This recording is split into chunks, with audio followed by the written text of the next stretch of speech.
মাননীয় স্পিকার, আপনাকে ধন্যবাদ। মাননীয় স্পিকার, আমি খুব ভালো করেই জানি কোর্টের বাইরে ব্যান্ড পরা যায় না, কিন্তু তারপরেও আমি কেন পড়েছি সেটা আমি যেমন ভালো জানি, আমি আশা করি মাননীয় স্পিকার আপনিও বুঝতে পারছেন আমি কেন ব্যান্ড পরে এসেছি। মাননীয় স্পিকার, স্বরাষ্ট্র মন্ত্রণালয়ের কাছে আমাদের এবারের বরাদ্দ তারা চেয়েছে 31,098,85,15,000 টাকা। মাননীয় স্পিকার, আমি একটু বিনীতভাবে কয়েকটা পরিসংখ্যানের দিকে আপনাদের দৃষ্টি আকর্ষণ করি। মার্চ এবং এপ্রিল মাসে সারা দেশে হত্যাকাণ্ড রেকর্ড করা হয় 605টি। অন্যান্য অপরাধ একই সময় 294টি ছিনতাই, 90টি ডাকাতি, 196টি অপহরণ, 2214টি চুরির ঘটনা, 129টি পুলিশের আক্রান্ত হবার ঘটনা ঘটেছে। নারী ও শিশু নির্যাতন 2 মাসে 3,496টি নথিভুক্ত করা হয়েছে এবং সারা দেশে প্রতিদিনে গড়ে 10টির বেশি খুনের ঘটনা ঘটছে, খবর দিচ্ছে ডেইলি স্টার এবং বণিক বার্তা। এই যখন আমাদের সিকিউরিটির অবস্থা, এই যখন আমাদের আইন শৃঙ্খলার অবস্থা, তখন আমরা এই মন্ত্রণালয়ের জন্য দাবি তুলছি 31,098 কোটি। মাননীয় স্পিকার, পাশের থেকে আমার একজন সহকর্মী বলছেন এটা আরো বেশি হওয়া উচিত। সম্ভবত মাননীয় স্পিকার, পুরো বাজেটের সবটাই যদি স্বরাষ্ট্রমন্ত্রীকে দেয়া হয় বা এই মন্ত্রণালয়ে বরাদ্দ দেওয়া হয়, মাননীয় সদস্য প্রস্তাবটা করেন, টাইম ইজ রানিং আপ। তারপরেও কতটুকু উন্নয়ন হবে এই মন্ত্রণালয়ের আমরা জানি না। স্বরাষ্ট্রমন্ত্রী যখন বক্তব্য দেন সারা দেশ মুগ্ধ হয়ে শুনে। মাননীয় স্পিকার, আমি একজন আইনের শিক্ষার্থী, আমিও ওনার ডিবেট মুগ্ধ হয়ে শুনি, কিন্তু ওনার এই মুগ্ধতা যদি উনি ওনার মন্ত্রণালয়ে ছড়িয়ে দিতে পারতেন এবং তার মন্ত্রণালয়ের কাজের মাধ্যমে, তাহলে আর এটি ছাঁটাই করে 1 টাকা করার প্রস্তাব আমি রাখতাম না। ধন্যবাদ মাননীয় সদস্য। আমি এখন মাননীয় স্বরাষ্ট্রমন্ত্রীকে ছাঁটাই প্রস্তাবগুলোর উপর বক্তব্য রাখার জন্য আহ্বান জানাচ্ছি। ধন্যবাদ মাননীয় স্বরাষ্ট্রমন্ত্রী। মাননীয় স্পিকার, আপনাকে ধন্যবাদ। মাননীয় সদস্য জনাব রুমিন ফারহানা, এখানে জনাব বলে ফেললাম, জেনারেল ক্লজেস অ্যাক্ট অনুসারে আর কি, সি ইনক্লুডস হি, লয়ারদের ভাষায় আর কি। আমি মাননীয় সদস্য সিনিয়র অ্যাডভোকেট জনাব জায়নাল আবেদিনের সাথে একটু ডিফার করতে চাই। পার্লামেন্টের এই হাউসে বাইরের কোনো বিধিবিধান চলে না, এটা রুলস অফ প্রসিডিওর অনুসারে চলে। এটা সংবিধানে হাউসকে সেই ক্ষমতা দেয়া হয়েছে রুলস অফ প্রসিডিওর প্রণয়নের জন্য। এইখানে নিষেধাজ্ঞা দেয়া নাই যে কোন পোশাক পরিহিত অবস্থায় এখানে ঢোকা যাবে না বা ঢোকা যাবে। তো সুতরাং তার এভরি লিবার্টি আছে সেই ড্রেসটা বা ইয়েটা পরার জন্য। হ্যাঁ, সুপ্রিম কোর্ট জুডিশিয়ারিতে তার নিজের মতো করে রুলস প্রণয়নের অধিকার আছে, সেটা ওখানে থাকবে। But the separation of power theory অনুসারে লেজিসলেচার এবং জুডিশিয়ারি একটা আরেকটাকে ওভারল্যাপিং বা কোনো ডিকটেট করতে পারে না।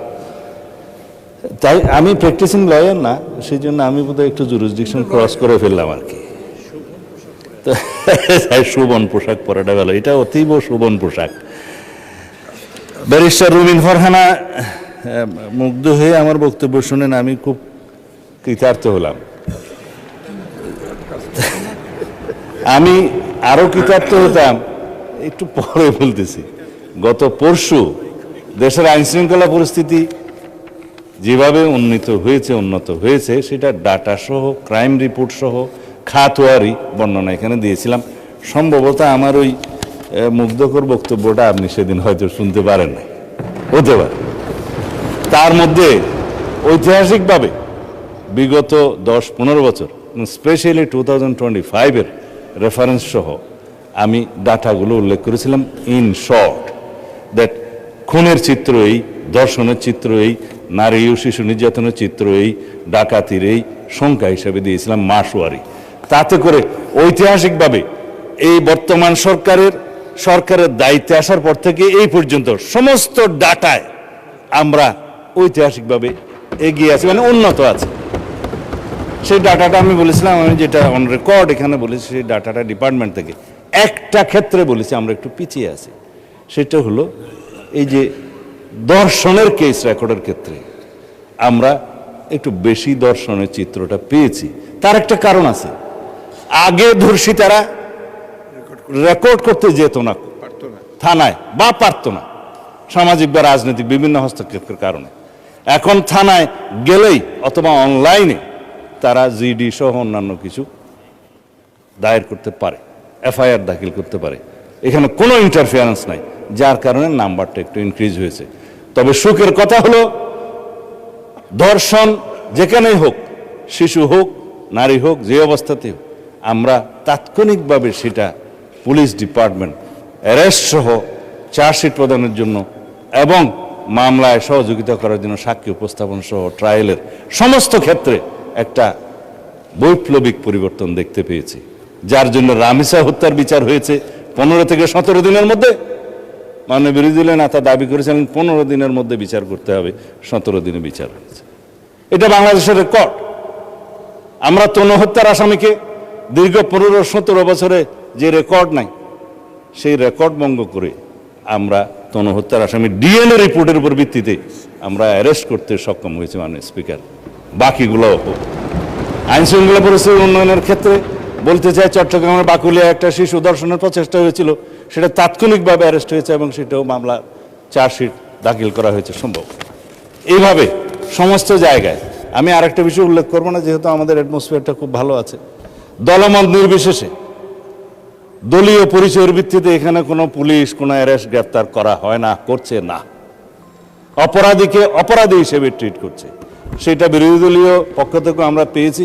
যদি তাদেরও কোনো নেতা কর্মী বিভিন্ন অপরাধে জড়িত হয়, তারা সাথে সাথে ডিসিপ্লিনারি অ্যাকশন নিচ্ছে, সেটা অ্যাপ্রিসিয়েট করি, ধন্যবাদ। আমরাও সেই একইভাবে আইন শৃঙ্খলা পরিস্থিতি উন্নয়নের জন্য কোনো রাজনৈতিক পরিচয়কে আমরা কখনো প্রাধান্য দেব না। সুতরাং এই একটা ক্ষেত্র ব্যতীত বাকি সমস্ত ক্ষেত্রে আমরা বৈপ্লবিক পরিবর্তন না আনলেও দৃশ্যমান পরিবর্তন আনতে সক্ষম হয়েছি। মাননীয় স্পিকার, আইন শৃঙ্খলা পরিস্থিতি উন্নয়নের জন্য যেটা আমরা 2টা আইন এনেছি, যেটা মাদকের ভয়াল থাবা থেকে আমাদের এই জাতিকে রক্ষা করতে হবে, জুয়ার ও প্রতিরোধ গতি থেকে এই জাতিকে থামাতে হবে, আমাদের যুব সমাজকে রক্ষা করতে হবে।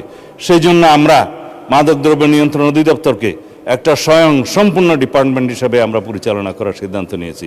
এখানে ডগ স্কোয়াড দেওয়া হবে, তাদের লোকজনকে অস্ত্রসহ প্রশিক্ষণ দেওয়া হবে এবং তাদের জন্য হাজতখানার ব্যবস্থা করা হয়েছে আসামিদেরকে মধ্যবর্তী সময় রাখার জন্য, এবং ল্যাবরেটরির ব্যবস্থা করা হচ্ছে সমস্ত ডিস্ট্রিক্টে, যাতে মাদকদ্রব্য ল্যাবরেটরিতে টেস্ট করে সেটা কোর্টের রিপোর্ট অনুসারে দিতে পারে সেটা মাদকদ্রব্য কিনা। এই সমস্ত বিষয়গুলো আমাদেরকে একটু সময় নিয়ে, ব্যয় নিয়ে, স্ট্রাকচারগুলো দাঁড় করিয়ে তারপরে আমাদেরকে যেতে হবে। তাদেরকে অত্যাধুনিক অস্ত্র দেওয়া হচ্ছে, কারণ মাদক যারা ব্যবসা করে, চোরাচালান করে সীমান্তে বিভিন্ন জায়গায়, তাদের কাছে সশস্ত্র গ্রুপ আছে। আমাদের নিরস্ত্র মাদক দ্রব্যের যে কর্মচারীরা, কর্মকর্তারা, তাদেরকে বিনা হাতে কোনো ডাল তলোয়ার ছাড়া যেতে পারে না। তাদেরকে এইভাবে সশস্ত্র ওয়েল ইকুইপড করা হচ্ছে। আধুনিক টেকনোলজি সম্পন্ন সমস্ত মেশিনারিজ ইকুইপমেন্ট স্থাপন করা হচ্ছে। জুয়ার ক্ষেত্রেও অনলাইন এবং অফলাইন এবং বিভিন্ন ডিজিটাল প্ল্যাটফর্ম, সাইবার স্পেসে যে সমস্ত অপরাধ হচ্ছে, সেগুলো অ্যাড্রেস করার জন্য সেরকম প্রযুক্তি সম্পন্ন লোকবল এবং মেশিনারিজ এগুলোর ব্যবস্থা করা হচ্ছে। এতদিন কিভাবে রাষ্ট্র চলেছে এই সমস্ত এগুলো অ্যাড্রেস না করে, সেটা আমার কাছে অবাক লাগে। মাননীয় স্পিকার, পৃথিবী কোথায় গেছে? আর আমরা 1867 সনের জুয়া নিয়ন্ত্রণ আইনের উপর দিয়ে আমরা ছিলাম। এখন জুয়া নিয়ন্ত্রণ এই প্রতিরোধ আইন, যেটা ব্যাটিং টেটিং এগুলো সব সহ প্রতিরোধ করা হবে 2026 সালের মডার্ন আইন অনুসারে। আশা করি আপনারা সহযোগিতা করবেন। বক্তৃতাটা একটু লম্বা হয়ে গেছে মাননীয় স্পিকার।